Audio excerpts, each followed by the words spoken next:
As you may know, I love a day's feeder fishing, and ground bait is one of the most essential ingredients that I'm using week in, week out when I'm picking up that feeder rod. The thing is, ground bait's not always the same. Dry, wet, sloppy, trying to keep it in your feeder in a different way, it has a massive effect on what you catch. So I'm going to take you down to the bank, look at my ground bait, look at how I use it in the feeder to catch more fish when I'm feeder fishing.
So when you're mixing ground bait for feeder fishing, you have to think really carefully about what you're going to do. It's quite straightforward, but your base mix has to be on the dry side. You have to have something to work from, because when we get onto the peg, I'm going to show you the different consistencies and the different ways in which your ground bait will act in your feeder. But that means you can't over wet your mix to start with.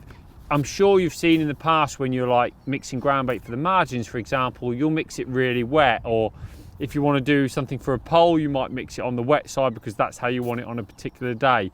You can't change your ground bait if it's too wet. You can't ever make it drier. So you've got to try and mix your ground bait on the dry side in the first place. Now, my mix today is dead simple. We've got some super sweet, which is one of my favourite sweet fish meal ground baits. It is by far our sweetest ground bait. It's caught me a lot of silverfish. I'm fishing for bream, skimmers, roach today, so that's why this is going to be one of the core ingredients in my mix. And because I'm not going overly fish mealy or overly strong today, I've also got some sweet skimmer. So we're probably going to go for like a full bag of super sweet, half a bag of sweet skimmer. So we're erring more on the dark fish mealy side than we are the sort of biscuity, bready side, but that combination's been a real winner, particularly on venues where, you know, you really are trying to avoid just sitting it out for a bigger fish with a strong fish meal. Baits where you want to catch roach, and literally I want to catch everything that swims today, so this mix is going to be perfect for it. So I'll open this bag. You want, like I say, on the dry side. That's what you've got to be really careful about. If you put too much water into the ground bait and it goes over sticky or blows up, you're not going to be able to do what I'm going to show you on the peg. Don't get me wrong, we're going to fish with some damp ground bait today. We're going to put some damp ground bait in our feeder. But what we're not going to do is we're not going to make our initial mix too wet. So just mix the dry ingredients together, give them a little swirl together, and then we've got the old faithful drill. Not a lot of water, a little bit of time, all right? So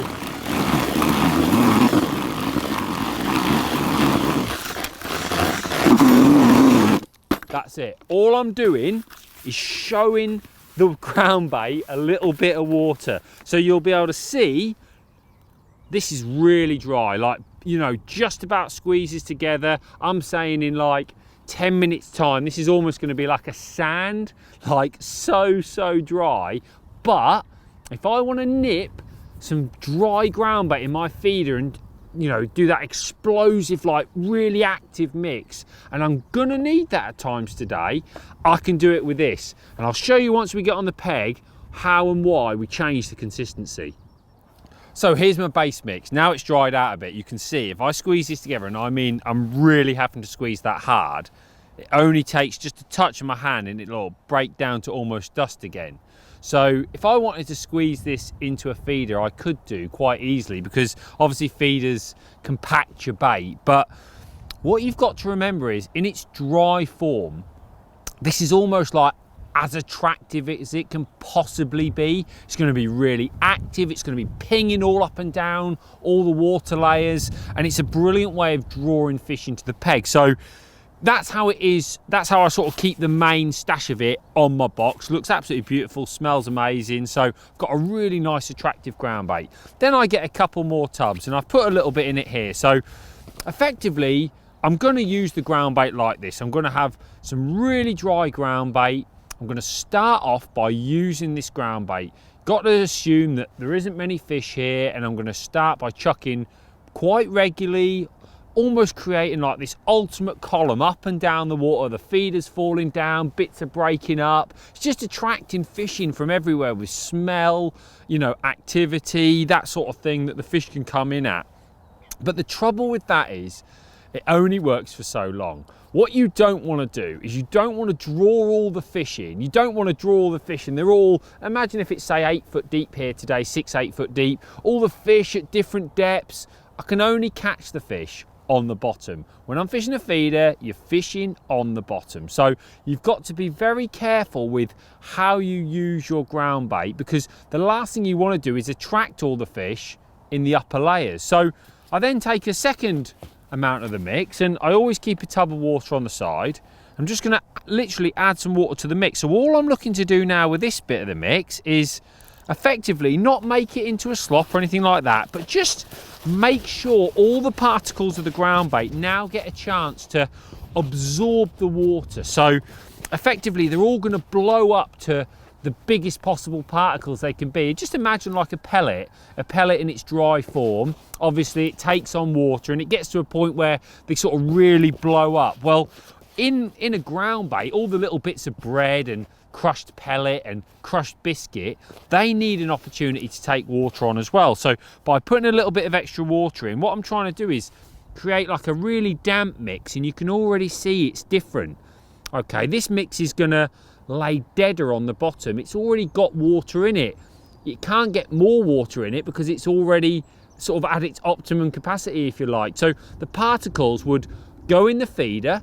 They'd come out of the feeder like sort of slowly on the bottom, a real slow release, because the water's not going to press them out of the feeder any quicker. But more importantly, they hang around on the bottom. So you can imagine a scenario where I'm using the dry ground bait to suck fish in at all different levels, and then I'm going down onto the bottom and I'm using this nice heavy ground bait where the fish are on the bottom and I can catch them. So that's just 2 ways I might like to use the ground bait. I'm going to show you a few other ways once we get going and how to load the feeder, but I always start my session with what I call the working tubs, and I've got one working tub. I mean, you can see the difference there in the ground bait. One's absolutely bone dry and one's slightly over wet, almost that sort of optimum wetness, if you like.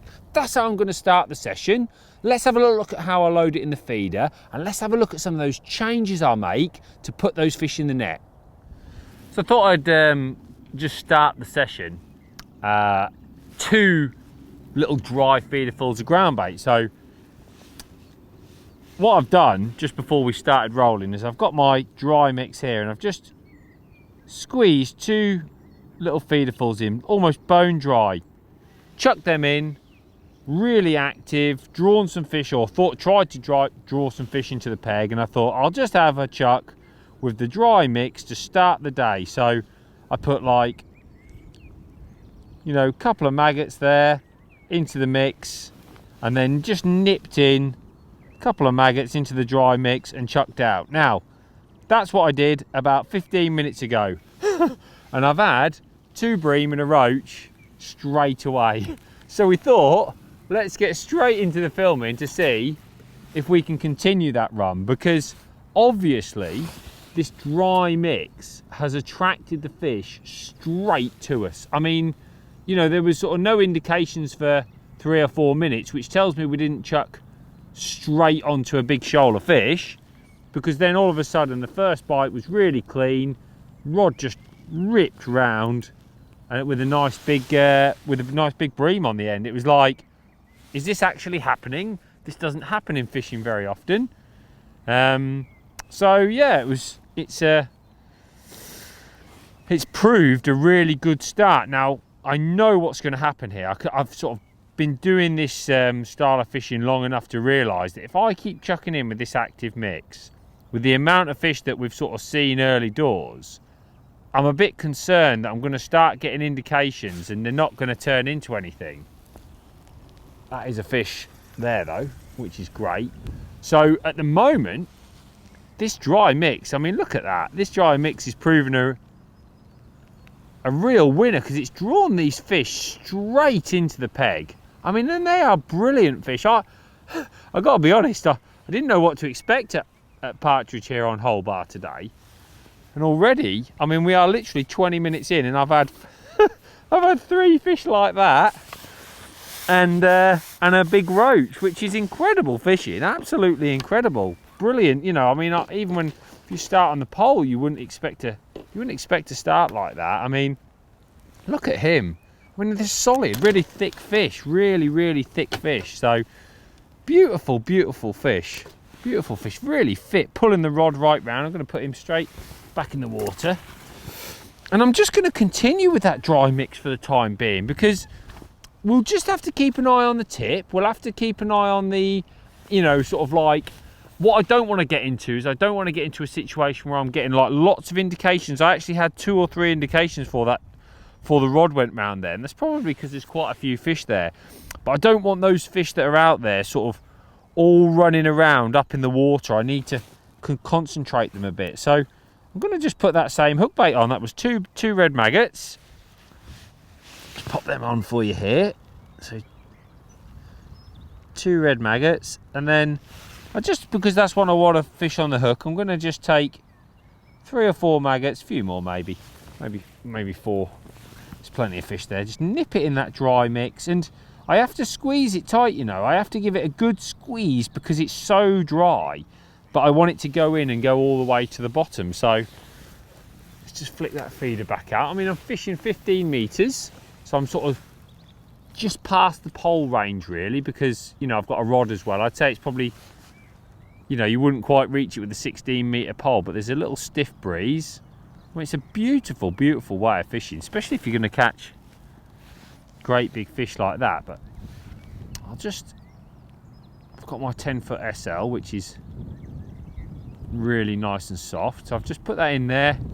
Very, very slight bend on the tip. And we're set and ready to go. Just note on the stopwatch, here we go. You know, and I mean, all my fish have come within, I'd say, probably like 3 minutes. So if I start having to wait longer, or if I'm starting, like I say, to get lots of indications, then I'll know to make the change. But at the moment, I mean, it's just been a sensational start, absolutely sensational with that really dry mix. Just got to keep on my toes and be ready to make the change if needed.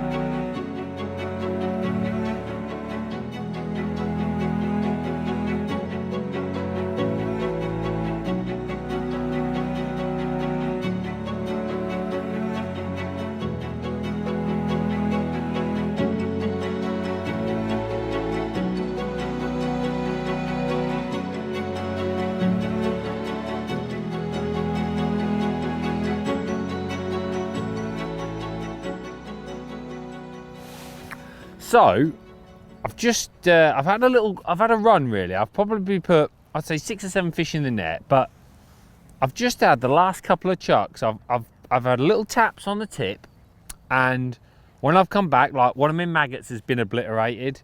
I've had like little jaggy bites that haven't really turned into anything, and I've had 2 or 3 roach today as well, like nice roach.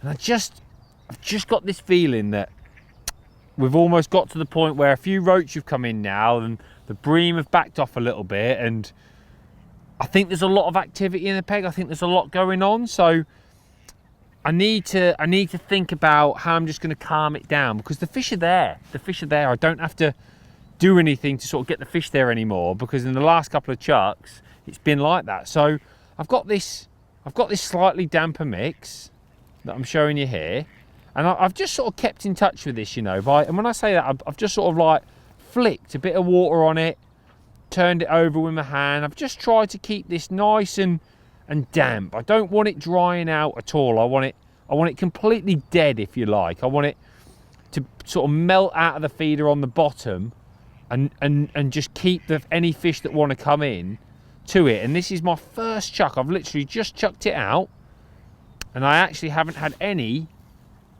just had a sign now, I haven't had any indications for like 2 minutes, and I'm kind of quite happy about that, because like I say, it just got a little bit frustrating. But it shows, I mean, even on one cast, I mean, usually it takes 3 or 4.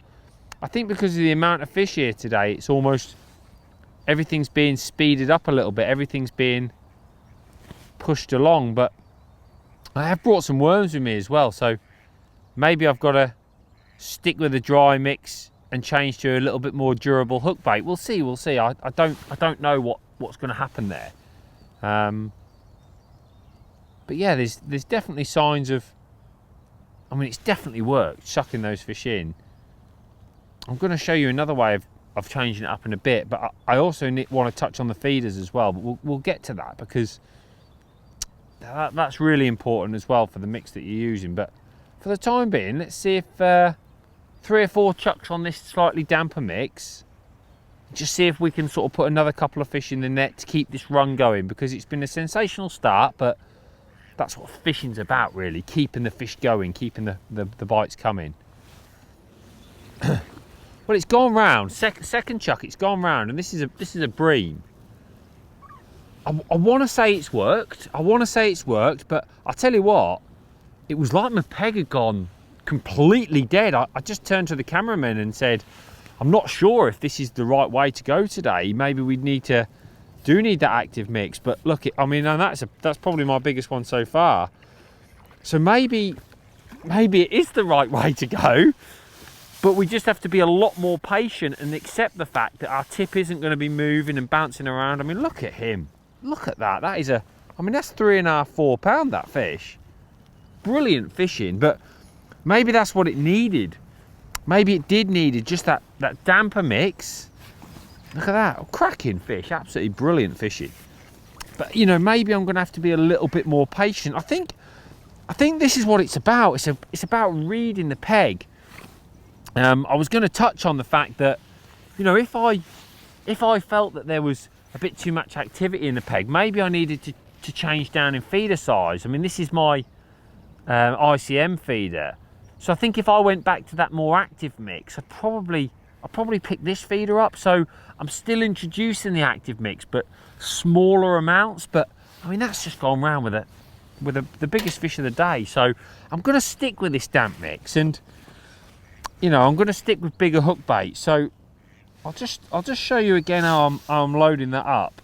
I've got 2 maggots, because I think that the fish in here, they're looking for a bigger bait. I think that's the case, and I want a bait that's going to be standout. So 2 live maggots, and then just getting a couple of maggots, and I've actually got a little bit of worm here as well. Look, a little bit of chopped worm, and I'm going to introduce a little bit of that. Not a lot, just a little bit, little taster, because I might want to change to a worm in a bit. And then it's just a case of getting your mix. It's damp, it's really damp. I don't want to squeeze it in too hard, so I'm just nipping it in nicely there.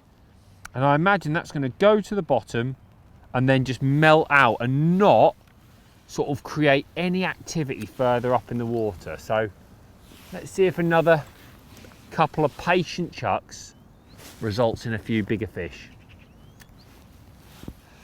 So the first 2 hours of this session have been incredible, really, like really good fishing. We've mixed it up a little bit. We know, like we said, that the dead mix was all right, but it definitely seemed like that dry mix was better. So the rain's come, and we thought we'd take a little opportunity to talk about the types of feeder and when you would consider the different mixes for the different types of feeders, because it's not straightforward, but there's a few little things that you need to follow.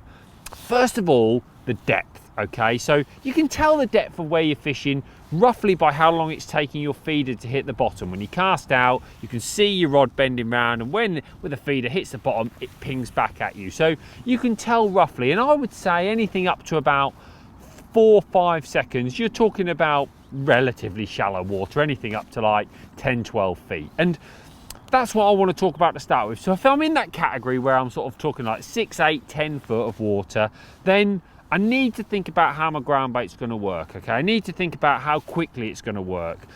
For example, if I take the bone dry mix, which we know works and brings fish in, I don't really want to put it in a wire cage feeder that's really open. If I put this mix into this wire cage feeder, even if I squeeze it really tight, it's dust really. So as it hits the surface, the impact on the surface is going to cause all the ground bait to almost like explode out. I don't really want that. I don't want the ground bait exploding out on the surface. I want it to be active from within the water column. So that's when like a more closed style feeder, something that's a little bit more protected, is going to work a lot better. Maybe even say a winder feeder, a solid winder feeder, where you can load it up, you can nip the ground bait into the feeder, give it a good nip.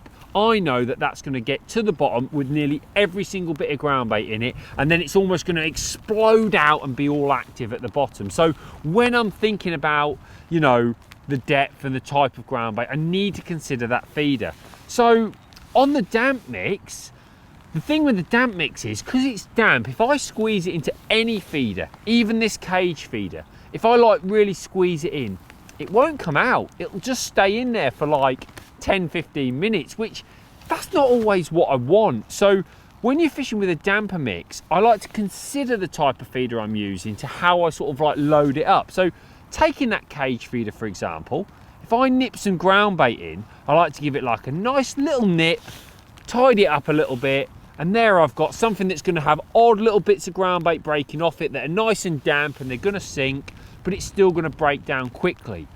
If I was to load that into our window feeder, I'm going to have to be a lot more gentle. I'm going to have to almost like just sort of like caress it into the feeder. That's why I'm not a massive fan of using damp mixes when it comes to like window feeders, especially solid ones.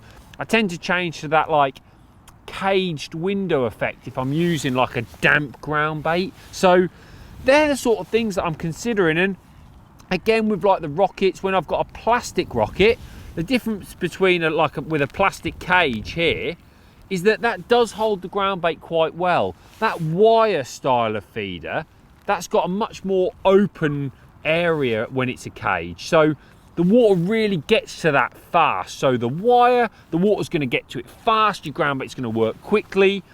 A plastic cage, that's going to hold it in a bit more. It's going to sort of contain it a bit more, give it a bit more protection because the bars are a bit thicker.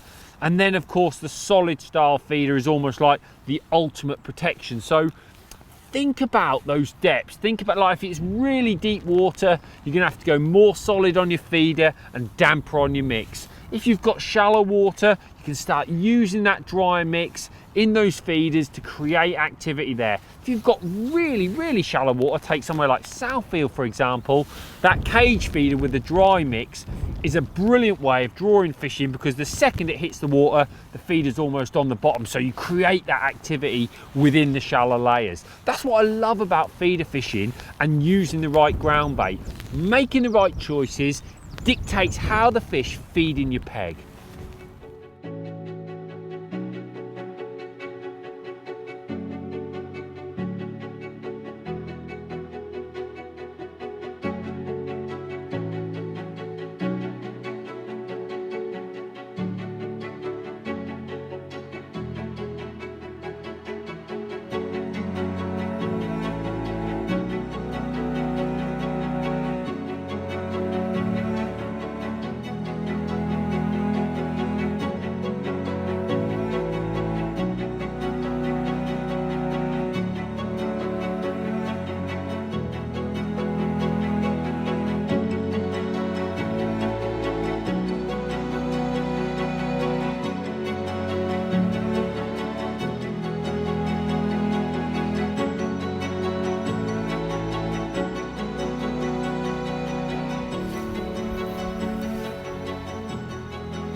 Well, this fish just about sums up the day, to be honest, because it's had a quiet sort of 20 minutes or so, and that is first chuck back on the dry mix, and the fish is straight into it. So I hope you've learned a little bit of something today about how important it is to keep working your ground baits, thinking about how they're working in the water, thinking about where the fish are, what's in your peg, because if you get it right, you can have some fantastic fishing on a commercial, natural venue, or whatever it might be, when you're out fishing with a feeder.